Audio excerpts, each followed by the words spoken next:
안녕하세요. 노인의 지혜입니다. 오늘은 나이 들어도 자녀가 진심으로 찾아오고 싶은 부모가 되는 비결에 대해 함께 생각해 보려 합니다. 시청하시기 전 구독과 좋아요, 알림 설정은 저에게 큰 힘이 됩니다. 세월이 흐르면 우리는 누구나 노년을 맞이하게 됩니다. 하지만 단순히 나이를 먹는 것과 아름답게 나이 드는 것은 다릅니다. 많은 부모님들이 이런 고민을 하십니다. 나이가 들면서 자녀에게 부담이 될까 걱정돼요. 아이들이 의무감이 아닌 정말 보고 싶어서 찾아오면 좋겠어요. 내가 혼자 외롭게 지내는 모습을 보여주고 싶지 않아요. 이 고민들은 모두 사랑에서 비롯된 것입니다. 자녀를 위하는 마음, 그리고 관계를 소중히 여기는 마음이지요. 과거에는 노부모는 자식이 모셔야 한다 는 인식이 강했지만 이제는 시대가 변했습니다. 자녀들도 생계와 육아로 바쁜 삶을 살고 있고 사회는 자립적 노후를 더 중요하게 여기고 있습니다. 오늘의 이야기는 단순히 자녀에게 짐이 되지 않는 방법을 넘어 자녀가 정말로 찾아오고 싶어하는, 그래서 더 깊고 의미 있는 관계를 맺을 수 있는 방법에 대한 것입니다. 자, 지금부터 자녀가 마음에서 우러나 찾아오고 싶은 부모가 되는 7가지 비결을 함께 나눠보겠습니다. 첫 번째, 몸의 독립성, 스스로 움직이는 삶의 힘. 고령화 시대의 가장 무서운 적은 움직임의 부재입니다. 특히 하체 근력이 약해지면 단순한 외출조차 어려워지고 그 순간부터 자녀에게 의존하게 됩니다. 다리가 말을 안 들으니 화장실 가는 것도 힘들다 는 말씀을 많이 하시는데, 이런 상황이 되면 자녀분들도 마음이 무거워집니다. 신체적 자립이 무너지면 자녀와의 관계도 변화하게 됩니다. 하지만 연구에 따르면 80세, 90세가 되어도 꾸준한 운동을 통해 근력을 키울 수 있다고 합니다. 결코 늦지 않았습니다. 꾸준히 움직이는 습관은 노년의 자립의 가장 중요한 요소입니다. 움직임은 단순히 건강의 문제가 아니라 존엄의 문제이기도 합니다. 여러분, 무릎이 아프면 앉아서 발목만 돌려도 좋아요. 처음엔 5분, 그 다음엔 10분, 점차 늘려가면 됩니다. 아파트 복도를 천천히 걸어도 좋습니다. 날씨가 좋은 날 베란다에 나가 심호흡을 하며 가볍게 팔을 움직여 보세요. 손가락을 움직여 뜨개질을 해도 좋고요. 손 운동은 치매 예방에도 도움이 됩니다. 화장실에 가실 때마다 의자에서 천천히 일어났다 앉기를 3번씩 해보세요. 이것만으로도 하체 근력 유지에 큰 도움이 됩니다. 중요한 건 자신의 몸을 스스로 돌보려는 의지입니다. 작은 움직임이라도 포기하지 마세요. 오늘은 아파서 못해.가 아니라 아프니까 조금이라도 해야지 라는 마음가짐이 필요합니다. 자녀들이 가장 안심하는 건 부모님이 건강하게 스스로 생활하는 모습을 볼 때입니다. 자녀에게 가장 큰 선물은 건강한 부모님의 모습이라는 걸 기억하세요. 또한 스스로 건강을 챙기는 부모님의 모습은 자녀들에게 좋은 본보기가 됩니다. 그들도 나이가 들었을 때 여러분처럼 건강한 노년을 보낼 수 있도록 말이죠. 두 번째, 마음의 자립성, 감사함으로 채우는 일상. 노년의 큰 위험 중 하나는 우울함과 부정적 감정에 빠지는 것입니다. 나이가 들면서 신체적 제약이 생기고 역할이 줄어들면 자연스럽게 우울해질 수 있습니다. 한 연구에 따르면 노년기의 우울증은 자녀와의 관계 만족도에 가장 큰 영향을 미친다고 합니다. 부모가 우울하면 자녀도 어떻게 도와야 할지 몰라 힘들어합니다. 하지만 자녀들이 찾아오고 싶어하는 부모님의 공통점은 긍정적인 에너지입니다. 제가 만난 어르신 중에는 뇌졸중으로 반신이 불편해도 항상 웃음을 잃지 않는 분이 계십니다. 내가 움직일 수 있는 한 손이 있어 감사하다 고 말씀하시는데, 그분 댁에는 항상 자녀와 손주들로 북적입니다. 마음의 자립성은 어려운 상황에서도 스스로 마음을 다스리는 능력입니다.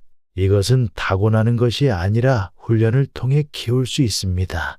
여러분도 매일 감사일기를 써보세요. 처음엔 한 가지만 찾아봐도 좋습니다. 오늘 맑은 하늘을 볼 수 있어 감사합니다. 따뜻한 차를 마실 수 있어 감사합니다. 아침에 일어나서 오늘 하루도 살게 해주셔서 감사합니다. 라고 말하는 습관을 들여보세요. 텔레비전에서 나쁜 뉴스보다 좋은 뉴스에 더 집중해 보세요. 웃을 수 있는 프로그램을 찾아 즐겨보세요. 작은 행복에 주목하는 습관을 들이세요. 창밖에 나무 한 그루, 손주의 사진 한 장, 오래된 친구의 전화 한 통, 이런 작은 것들에서 기쁨을 찾는 연습을 하세요. 불평 대신 희망을 말하는 연습을 하세요. 요즘 젊은 사람들은 이라는 말 대신 요즘 젊은 사람들이 이런 좋은 점이 있네요. 라고 말해보세요. 마음의 습관은 몸의 습관보다 더 중요합니다. 부정적인 생각이 들 때마다 이런 생각은 도움이 되지 않아 라고 스스로에게 말하고 긍정적인 생각으로 바꿔보세요. 자녀들은 방문할 때마다 에너지를 소모하는 부모보다 에너지를 충전해주는 부모를 더 자주 찾고 싶어 합니다. 여러분의 웃음은 자녀에게 최고의 선물입니다. 세 번째, 지혜의 자립성, 배움을 멈추지 않는 열정. 두뇌도 근육처럼 사용하지 않으면 약해집니다. 새로운 것을 배우고 익히는 노력은 치매 예방뿐만 아니라 삶의 활력을 불어넣는 중요한 요소입니다. 나이 들어 도서관에서 철학책을 읽고 문화센터에서 바둑을 배우고 스마트폰 사용법을 익히는 분들의 눈빛은 젊음으로 빛납니다. 뇌 과학자들은 새로운 것을 배우는 과정이 뇌의 새로운 신경 연결을 만들어 인지 기능을 유지하는 데 도움이 된다고 합니다.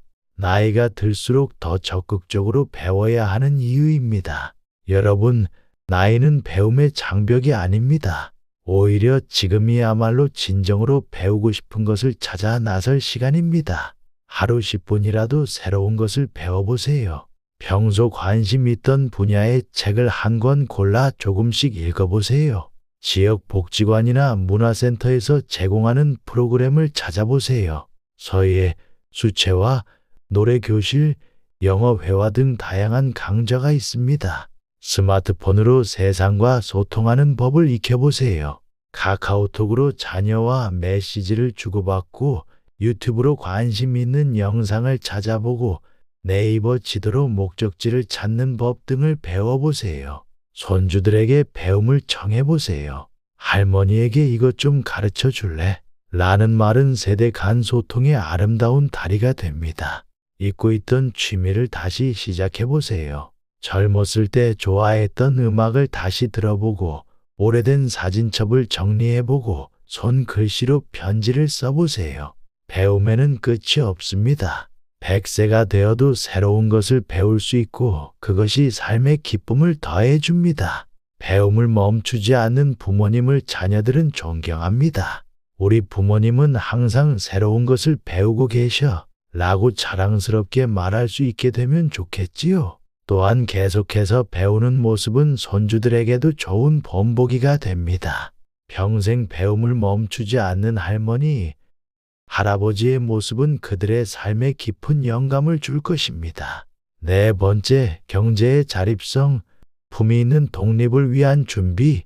물질적 독립은 관계의 건강함을 지키는 중요한 기둥입니다. 많고 적음보다 중요한 것은 스스로의 삶을 꾸려나갈 수 있다는 자존감입니다.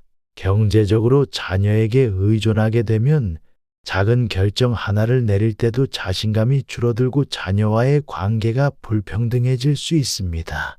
은퇴 후에도 텃밭을 가꾸어 채소를 판매하거나 아파트 경비원으로 일하시거나 손주들에게 용돈을 줄 수 있는 여유를 갖춘 어르신들은 자녀와의 관계도 더욱 건강합니다. 경제적 자립은 노후에 갑자기 준비할 수 있는 것이 아닙니다. 일찍부터 준비해야 하지만 지금 시작하는 것도 결코 늦지 않습니다. 여러분도 노후를 위한 경제 계획을 미리 세워보세요. 소득과 지출을 꼼꼼히 기록해보고 필요한 생활비를 계산해보세요. 국민연금, 기초연금 등 정부 지원 제도를 잘 알아보고 활용하세요. 노인 일자리 프로그램에 대한 정보도 찾아보세요. 작은 일이라도 할 수 있는 일을 찾아보세요. 나이에 맞는 일거리를 통해 소소한 수입을 얻으면 자존감도 높아지고 사회적으로도 연결됩니다. 불필요한 지출을 줄이고 소박한 삶을 실천해 보세요. 물건을 살 때마다 이것이 정말 필요한가? 라고 자문해 보세요. 자녀들과 솔직하게 경제적 상황에 대해 이야기해 보세요. 유산이나 노후 돌봄에 대한 계획을 미리 세우고 공유하면 서로 안심할 수 있습니다. 건강보험이나 기초연금 같은 공적제도도 잘 활용해 보세요. 노인복지 서비스나 지역사회 자원에 대해 알아보는 것도 중요합니다. 자녀에게 경제적으로 의존하지 않을 때 관계는 더욱 건강해지고 평등해집니다. 경제적 자립은 단순한 생활비를 넘어 관계의 대등함을 지키는 기둥이 됩니다. 내가 번 돈으로 손주에게 용돈을 줄 수 있다. 는 기쁨은 노년의 큰 자부심이 될 수 있습니다. 다섯 번째, 관계의 자립성. 자녀만이 아닌 풍요로운 인연. 노년의 외로움은 관계의 폭이 좁아질 때 더 깊어집니다. 오직 자녀에게만 정서적으로 의존하는 상황은 서로에게 큰 부담을 줍니다. 사회학 연구에 따르면 다양한 사회적 관계를 유지하는 노인들이 더 건강하고 오래 산다고 합니다. 관계는 단순한 정서적 만족을 넘어 생존의 문제이기도 합니다. 병원이나 도서관에서 자원봉사를 하며 다양한 사람들과 만나고 동네 모임에 참여하여 또래들과 소통하는 분들은 자녀와의 관계도 더 여유롭습니다. 노년의 관계는 질과 양 모두 중요합니다. 깊이 나눌 수 있는 한두 명의 친구와 가볍게 인사를 나누는 이웃들 모두 삶의 활력소가 됩니다. 여러분도 지역 모임에 참여해 보세요. 아파트 주민 모임, 노인정, 경로당 등에서 또래들과 만나 이야기를 나누는 것만으로도 큰 위안이 됩니다. 동네 산책을 하며 만나는 이웃들과 반갑게 인사를 나누세요. 작은 인사 한마디가 새로운 관계의 시작이 될 수 있습니다. 같은 취미를 가진 사람들과 만나보세요. 독서 모임, 등산 모임, 노래 모임 등 관심사를 공유하는 사람들과의 만남은 더 오래 지속됩니다. 봉사활동을 통해 나눔의 기쁨을 경험해 보세요. 누군가에게 도움이 된다는 느낌은 자존감을 높이고 삶의 의미를 더해 줍니다. 종교나 문화 모임에서 정기적인 만남을 유지해 보세요. 같은 가치관을 공유하는 공동체는 노년의 든든한 버팀목이 됩니다. 옛 친구들과 연락을 유지하세요. 젊은 시절을 함께한 친구들은 서로의 인생 이야기를 나누며 깊은 위로가 됩니다. 자녀만이 전부인 삶은 자녀에게도 큰 부담이 됩니다. 다양한 관계를 통해 삶의 풍요로움을 느낄 때 자녀와의 만남도 더 특별해집니다. 함께의 범위를 넓히는 것, 그것이 정서적 독립의 지름길입니다. 그리고 풍요로운 관계는 노년의 가장 큰 재산이 됩니다. 여섯 번째, 소통의 자립성, 경청과 존중의 대화. 세대 간 단절은 소통의 부재에서 시작됩니다. 급변하는 세상에서 과거 방식만을 고수하면 소통은 점점 멀어집니다. 소통은 단순히 말을 주고받는 것이 아니라 서로의 마음을 이해하고 존중하는 과정입니다. 특히 세대가 다른 자녀와의 소통은 더 많은 열린 마음과 유연성이 필요합니다.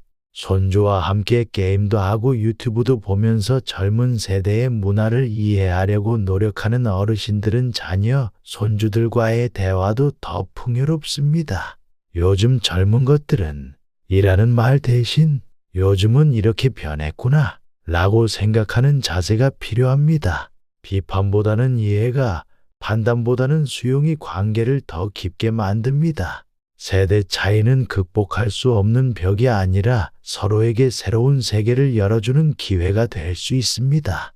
여러분도 자녀의 이야기를 끝까지 들어보세요. 중간에 끊거나 조언하기보다 먼저 공감해주는 연습을 하세요. 내 시대에는 이라는 말 대신 너의 생각은 어떠니? 라고 물어보세요. 자녀의 세계관을 존중하는 질문은 대화의 문을 열어줍니다. 판단하기보다 이해하려고 노력해보세요. 자녀가 선택한 삶의 방식이 낯설더라도 그들의 관점에서 바라보려고 노력하세요. 어떤 주제든 열린 마음으로 대화해 보세요. 정치, 종교, 젠더 등 민감한 주제도 서로 존중하며 이야기할 수 있는 관계가 깊은 관계입니다.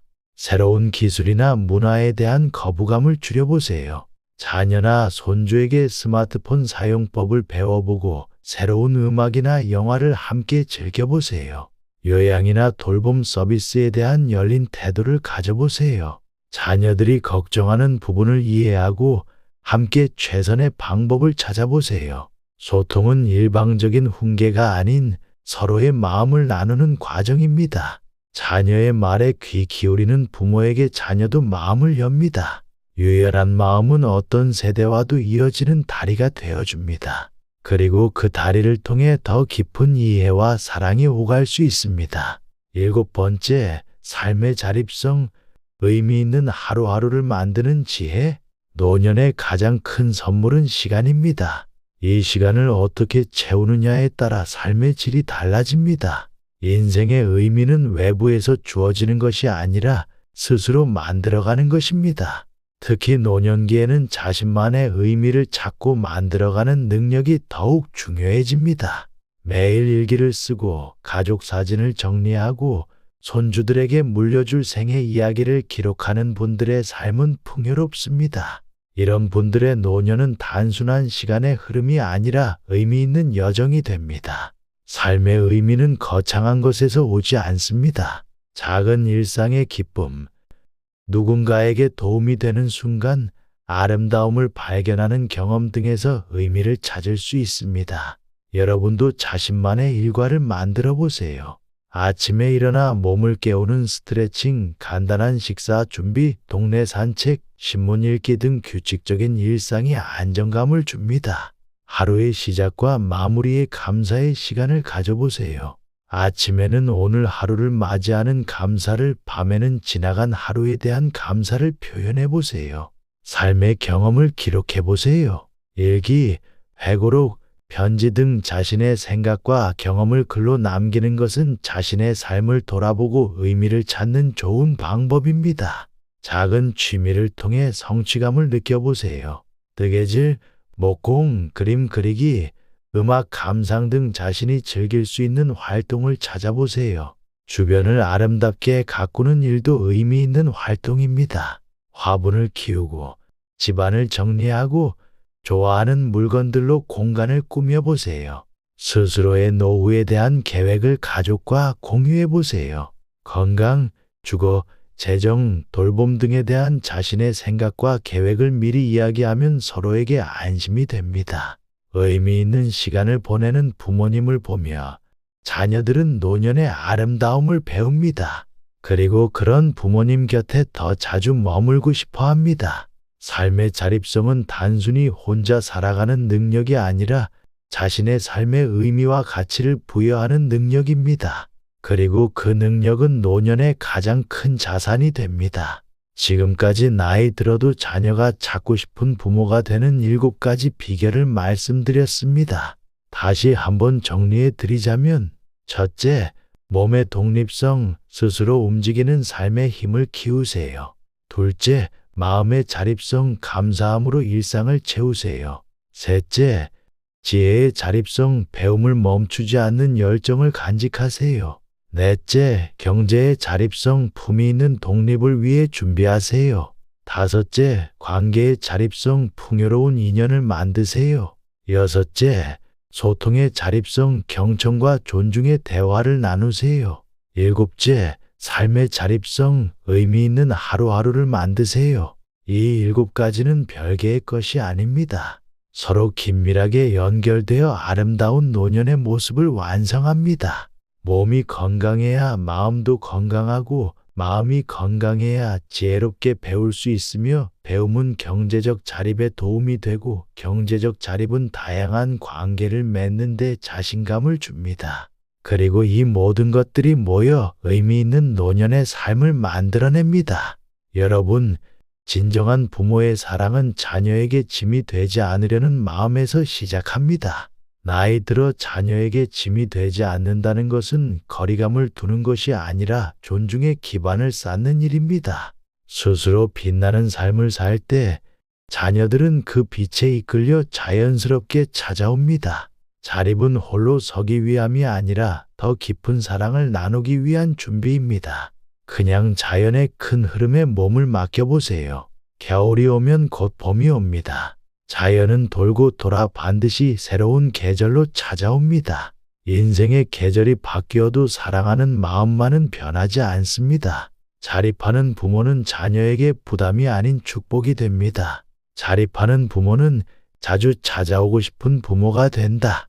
오늘 나눈 이야기가 여러분의 아름다운 노년을 준비하는 데 작은 도움이 되었기를 바랍니다. 이상으로 노인의 지혜였습니다. 구독과 좋아요, 알림 설정은 언제나 저에게 큰 힘이 됩니다. 오늘도 들어주셔서 감사합니다. 행복하세요.